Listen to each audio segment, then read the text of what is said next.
tonight on While You Were Sleeping.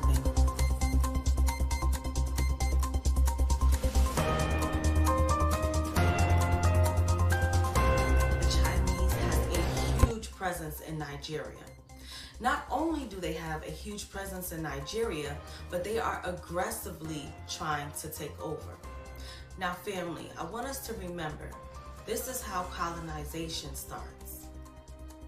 They're denying Nigerians access to the very things that they've built. In this case, they're denying them access to the supermarket.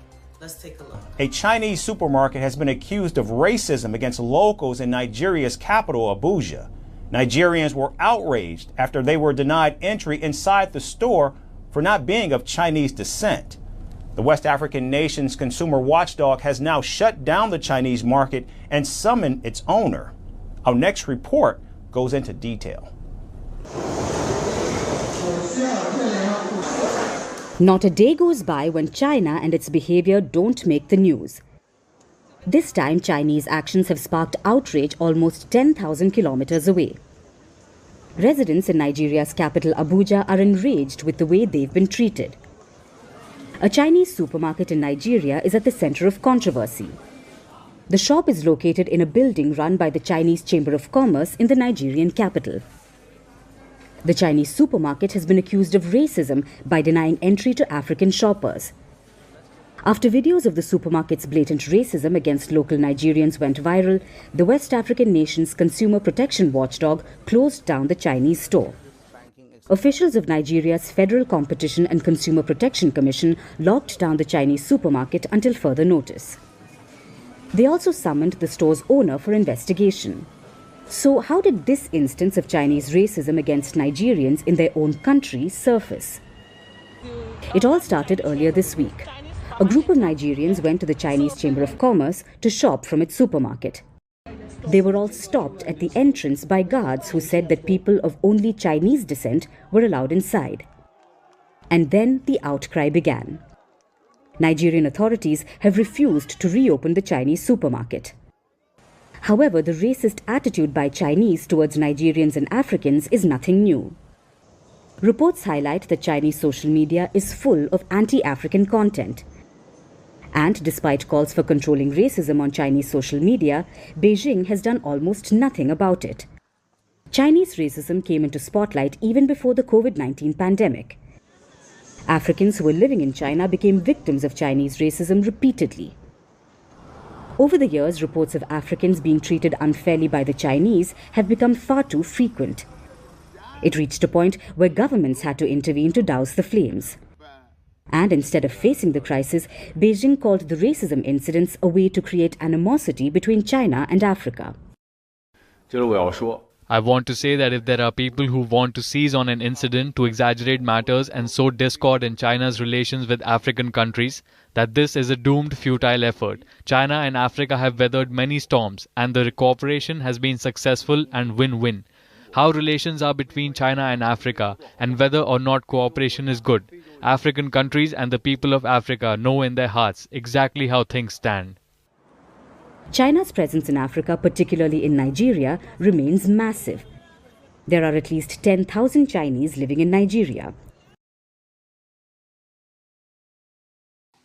So the Chinese has a Chinatown in Nigeria.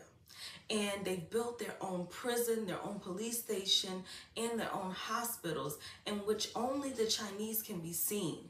And of course, we don't want our penal system is only for the Chinese. So we're looking at these people coming in by the masses today and beginning to take over and begin to make a system that only serves them. How bold of them to say in Nigeria that you cannot enter into the supermarket or that you cannot be seen at this hospital. So you're telling me, and I watched a video with someone on grounds and he's like, wait, so you're telling me that they have more freedoms than the actual Nigerians? That they can go and have access to everything, but we can't, and this is our land? There's this supermarket I saw online. It's a Chinese supermarket. They have like Chinese stuff inside, food, ramen, and other things. So I wanted to go there and check it out. And on going there, they told me at the gate, the security people told me the supermarket is strictly for Chinese people. If you are a Nigerian, you cannot go inside. You cannot buy anything. This supermarket is there in Abuja, in Nigeria, and a Nigerian cannot enter. This is a joke. So that means the Chinese guy has more rights than you here in Nigeria, because he can enter anywhere he wants, everywhere. There's no place that he cannot enter. But you, there's a market you cannot enter.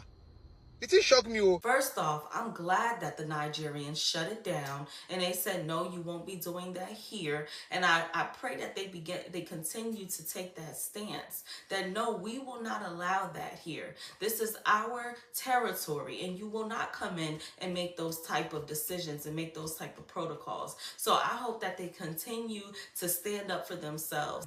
We cannot make the same mistakes of our past. So I pray that they continue to keep standing up for themselves and don't let the Chinese or anybody do what the Chinese are trying to do right now.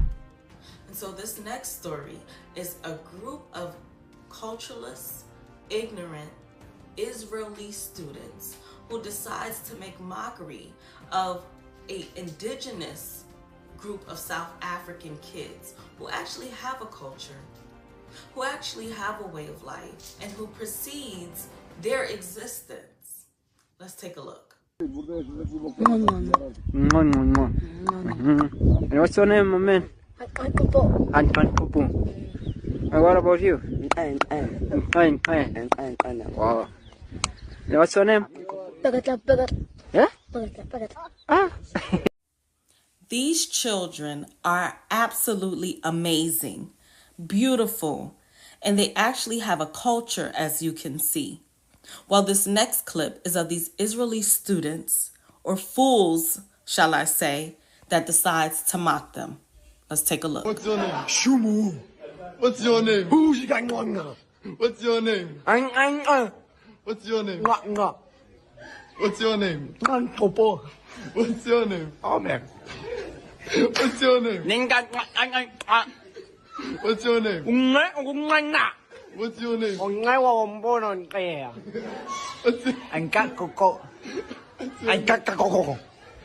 My name na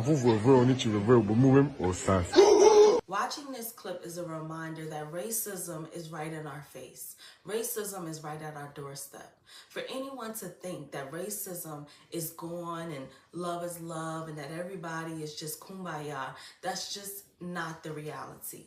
So this is to show us time after time again that these people do not like us, that these people laugh at us, that these people don't see the beauty in our culture. And my question is, where are the people that get on the internet and stand up for senseless things? The people who get on the internet and tweet back and type back about things that have no value, things that have no importance, they react to. But who writes back children like this? Who approaches these fools and says, no, you will not make mockery. You're going to take that video down. You will not make mockery of our people. Who does that? We have to be the ones to put a stop to this ridiculous behavior. We have to be the ones to rule out this senselessness when it comes to our people.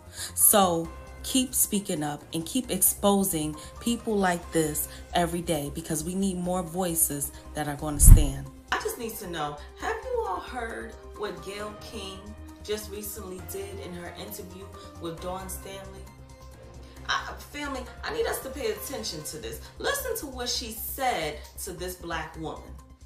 You guys, Coach Say, I'm so happy. The game was such a good game. It was so close at times. And in the end, you guys pulled it out. But was there ever a point during the game when you were worried? Because I got worried. We were all cheering for Iowa, of course, and Caitlin Clark. But for so many people, you've got their hearts. Was there ever a point where you were worried during the game? I wasn't ever worried during the game, I know. This to me makes absolutely no sense that this person, Gayle King, who's a black face on a white network, right? And you would think that when we have a black face on a white network that we finally would have a representation of us.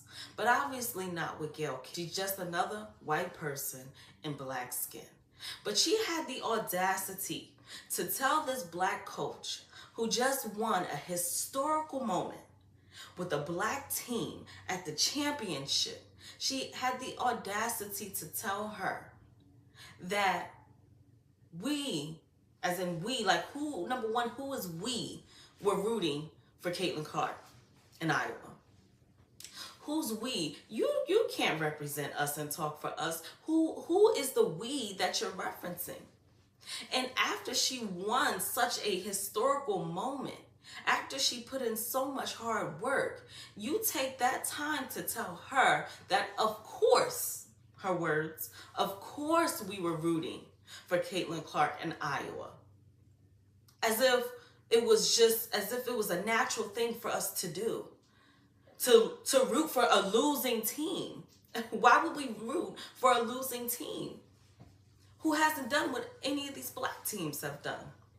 On television, after such a great time and such a win for her, and turn around and say that of course we were rooting for the white girl, of course we were rooting for the other team, but you won so many people's hearts. Well, the question, Gayle King, is why haven't you won our heart? Because you've been doing what you've been doing for a long time. A lot of interviews. You've had a presence in mainstream media for some time now. So why haven't you won our hearts? The people who look like you. Because you did the same thing with R. Kelly, if I can recall. You did the same thing with R. Kelly in that interview. And then you did the same thing with Lisa Leslie, Kobe Bryant's best friend. You had the nerve to ask her, after his passing, about a case that's already been thrown out, he's already been deemed not guilty for. So this is your reputation, Miss Gayle King. And so I think she is getting drugged now for that statement, as she should. And I think she needs to know that you don't speak on our behalf. And we want to give kudos to Miss Dawn Stanley, if no one else does, for the hard work she put in for these girls. A black face with a black team that has not only coached them, but they say has been a mom to them on and off the court. That she talks to them on and off the court, and she gives them sound advice and wisdom. So big ups to her. And that's the way that interview should have went.